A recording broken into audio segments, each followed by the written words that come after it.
La guerre du Vietnam? Le Vietnam était autrefois un seul pays uni, et, pendant longtemps, il a vécu sous la domination de puissances étrangères. À partir de la fin du XIXe siècle, il fut colonisé par la France et ne pouvait pas prendre seul des décisions politiques et économiques importantes. À cause de cela, de nombreux Vietnamiens commencèrent à rêver de gouverner leur pays par eux-mêmes. Ce désir d'indépendance devint le point de départ de nombreuses guerres qui suivirent plus tard au Vietnam. Après la fin de la Seconde Guerre mondiale, le peuple vietnamien commença une résistance armée pour se libérer de la domination coloniale française. Cette guerre débuta en 1946 et dura environ 8 ans. Le Vietnam voulait diriger son pays comme une nation indépendante, tandis que la France cherchait à maintenir son contrôle colonial. En 1954, la France fut vaincue et la guerre prit fin.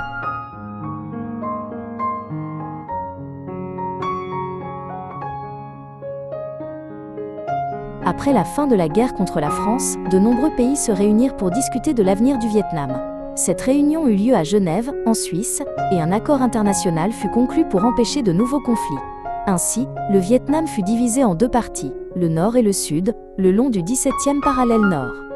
Cette division devait être temporaire, mais en réalité elle dura longtemps et devint le début de nouveaux conflits.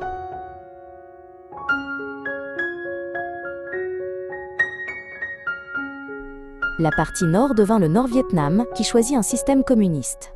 La partie sud fut gouvernée par le gouvernement sud-vietnamien, opposé au communisme. Alors que des régions autrefois unies suivaient des chemins politiques différents, les tensions augmentèrent peu à peu. Cette division devint la cause la plus importante menant à la guerre du Vietnam.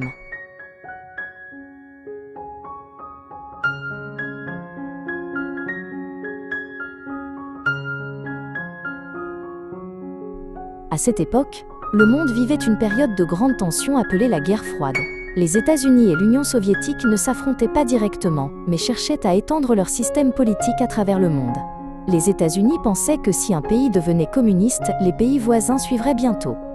Cette idée fut appelée la théorie des dominos, et devint une façon essentielle de comprendre la question vietnamienne.